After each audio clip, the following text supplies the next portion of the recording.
My name is Peter. I'm the director here at Port St. Vincent. Big part of my role is working with men who are in transition to get back on their feet, to overcome some of the challenges that they're struggling with in life. Port St. Vincent used to be an old railroad hotel, and so it's always had the common purpose of providing, shelter for those who are trying to, work and move ahead. So Port St. Vincent became a lot of things and was taken over in 1977 and actually became a housing program. By 1983, became a men's housing program operated by St. Vincent de Paul. Mainly provide a safe and sober living environment for everyone here. We provide furnished accommodations, so usually there are beds, dressers, desks, those sorts of items that men might not have with them if they're homeless. We provide in a lot of the way of basic needs that someone might have. So showers, laundry, certainly provide 3 meals a day, included, as well as staff here 24 hours a day in case anyone cares to share any questions or concerns. There are a lot of challenges someone might go through, that would lead them to homelessness and poverty in the first place.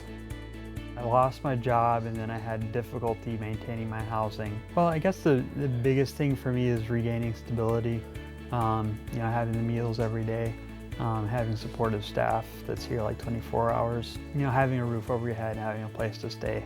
So regaining equilibrium has been a big part of that. I think the difference that Port St. Vincent makes is that the staff and I, that we really take an interest in the lives of the residents who come here. We have staff here 24 hours a day to provide both meals and laundry, and we do employ a full-time cook.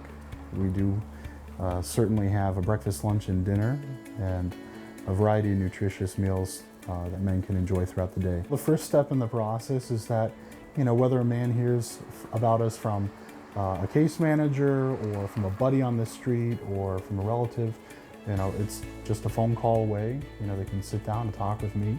We can have a brief chat about their situation, what's going on. And then, from there, I try to take some of their needs into account. And, if it looks like it's going to work out and be a good fit, for them as well as some of the other residents here, then I've had some residents who come in even the same day. We do try to maintain max capacity as often as possible so we can help as many of our neighbors in need as frequently as we can.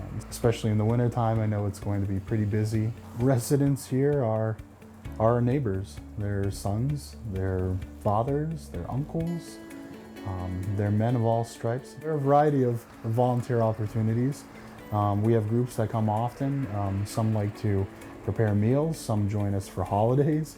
Others like to garden at Port St. Vincent. And we have a group, for example, too. They're a lot of fun. They like to celebrate birthdays. They're men of all stripes, 18 years of age and older.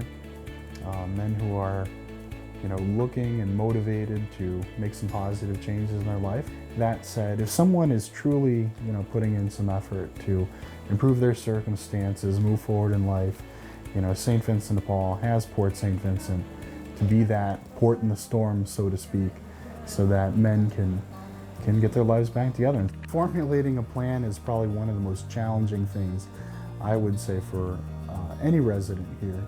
I think, frankly, for any person in our community. We're really invested in helping them take concrete steps, not just to have a roof over their head, but to provide them with support, with someone to talk to, with a game plan where they can address some of those bigger issues. And then hopefully it's a comforting and safe environment and sober environment along the way. Definitely more of a community is the way that I would put it. At Port St. Vincent, they take really good care of us. A lot of gratitude for the opportunity I've had, and I'm just really trying to make the most of it. I'm grateful to the port for Peter and staff for what they've done and the program. When someone says thank you, that means the world. They're not required under any compulsion whatsoever to be appreciative or anything like that. And it's always a pleasant surprise when somebody's able to come back and shake my hand and tell me how their life has improved and said, what, I was going through a rough patch there, but I appreciate what you did for me and just wanted you to know.